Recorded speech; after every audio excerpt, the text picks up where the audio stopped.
بصراحة بتزعل عرفوني، انا راجل صريح. انا بحب الصراحة، بتكلم بصراحة. بتكلم بصراحة. اللت والعجن اللي بقينا فيه كتير ده والله هو ده اللي بيمشي مع الناس بجد والله.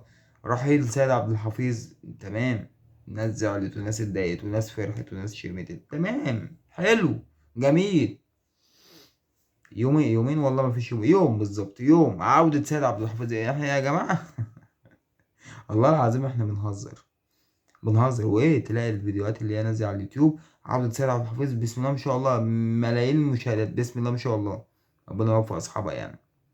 ولكن الفيديوهات محترمه زي الفيديوهات بالظبط اللي كنا بنعملها كلام بليله، ما نجيبش مشاهدتين على بعض. انما اللت والعجن الكتير ده بسم الله ما شاء الله، مشاهدات كتير. عرفتوا ليه بقى ملناش نعمل كلام البليله وبقى نعمل اللت والعجن ده؟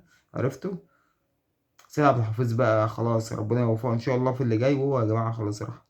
مش معقول يعني بعد، ممكن يرجع ان شاء الله قدام قدام شويه يعني، لكن مش بعد يومين تلاتة يعني او يوم ما. فاهمني؟ فهتعيشوا طيب وغيرها، وكل سنه وانتم طيبين.